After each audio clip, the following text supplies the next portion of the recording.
الرحمن الرحيم والعصر إن الإنسان لفي خسر إلى الذين آمنوا وعملوا الصالحات وتواصوا بالحق وتواصوا بالصبر. شافين كو كوانا سولا ممبري كوالا لا تيما كوانا سولا ممبري لا جيبري كو بوتي ادم دو موسى سولا كودي كو والعصر واو الكسل ojo chomba fo ko wallahi ko ditoye lasima ke yilo do to labre ala ko lo ko nyenge nye sela nyenge watila nye wati menda adama doma innal insana bre adama do la fe ko sere ko bebe bronino ay ka jamone ami godo che ojo chomba fo ludo luma ko nge a bebe le gasibi ko do le ko nge a bele gasibi element do ko ele malaka ele boko yo lo chomba le ko ke be sho ana folo pena ila allazina na mo le lu she même mo ko dum la ke ko ka ko le bruit do che il faut le bon faire mo ko istisna muntasil donc bruit do che minu mo ko dum la ke o lu lo o lu che minga to lu la bi anu ko nyata o lo mais même y'a cadeau pour le facilement n'a pas donc wa amilu amada bara problème elimina yama aka barake o minele aka la moya pu aka seke aka sondo aka sekola mayra la nyali lo aka oluke pa madama wata wasau bil haqq ni doka kosro yusuma bando sro no kala bata meno nyana o to ta to lamra ke isabri membro o bele sro la isabri ditulo yafa o yo tian foye wala ma wata wasa bil haka dole ko ke tian do ye mi ba go Mohamed le sana kabile kan il a donné là et au bekelien o le yena kosro bien doke il le bien tient fort pour aller ou là tient fort o pitio o munalada akatu bo atinya moto lu fo lu ko tomba ko akuta sa tient fort là tomba bro ko da ai mo me so tient fort là che ijote alaka on mo le luma akawo lo wata wasa obi sabur pana bula ndira komana ni krenyo ya kado molu ni nyonye sani fo mo ma ku savri a tian irala o le ko fo ku savri pana bula ndira na damadiana ko fla le ebe tian tia tian fo ikawe ife ya ku savri me tian o fo nyanu le la do ni kro le ebe yona tian e do le fait. Et là, tu as un peu de monde, tu as draillé le bien là. Tu as pas dit, tu as dit, là, dans la hakili là. Là, tu as dit, il savait. En nous, nous croyons que vous, un bono. À ta prochainement, tu as draillé là, il donne un peu de la prochainement, Jamais ayant la chamen par les gars. Allah, tu l'as vu, sallallahu alayhi wa sallam. Ayant dit, Adamadian le boula. Tu as mon bali de l'ingaka que dialogue. Ni comment que là de nous momenter tomber au comment que là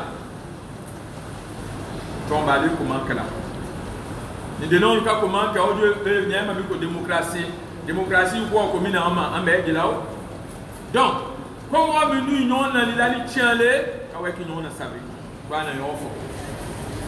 mais comment vous la mine calme le temps mon ami amru là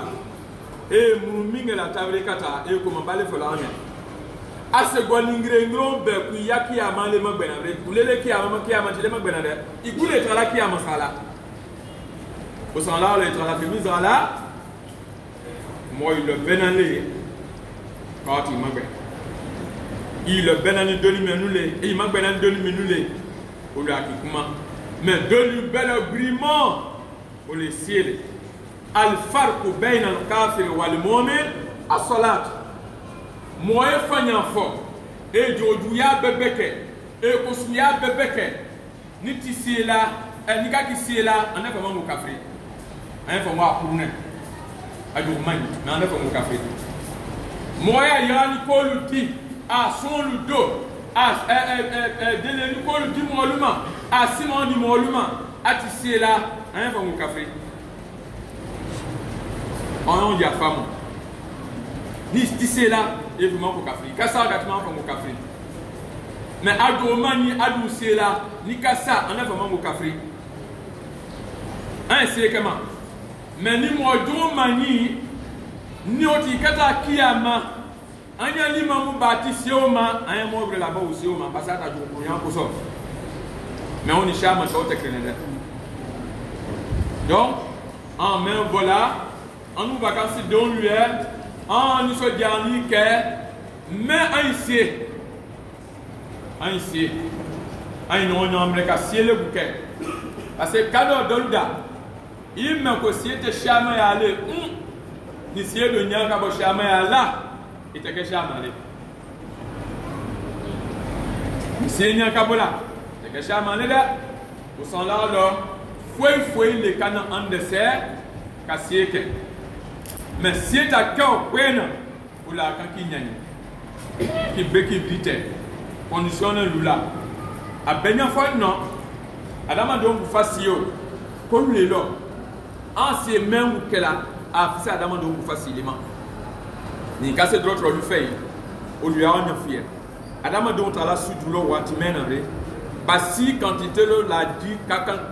basi quantité le ye o akanka di adama do konlo mais o te di le konlo abada fo kan ni kon brinde adama do kon brina 100 000 sudulo o basi le circuler wati leve alama sa hena da basi est circulé Dieu est circulé faut être barake faculté na di makalolo mais d'autres lui demande na clique ko kroma d'autres sola faut ba faut quand même on makala abona awete yo une aide d'oxygène ça fait au moins 500 000 qui demande na climat ala yo le bed là adama do man basa le mo abado le kelayi ça n'y est que même le lumière à la bateau là o le ko kwa la ya le la do bien là ni aller ta bateau le sabu ala kamne ka lula kwa na jati doke aller ta nyela freli ke ko crayon ka jati bo ka ta ça n'y que même le bateau ta damando to lo en ko ya to jana ma ko mo ko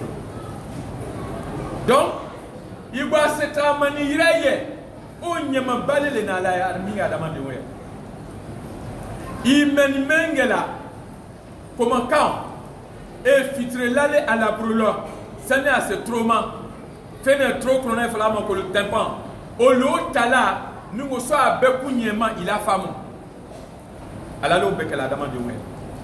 ako lo kundela signina affaire wa mato ndaka fanyu no kwa la ta sukushele wala mbalo shele ye mal yonte ya ba lo bulo e bon le dasé ama la gbe foko ka wat mitri moi lo be le recré ka le dima amonsro mitri moi elere moi ani nani le recré lere moi ani saba kwa ka gutala amonsro ani ala table à faire on s'en lande à la ta probola donc en siècle ta seko ke anu kabre non lu en siècle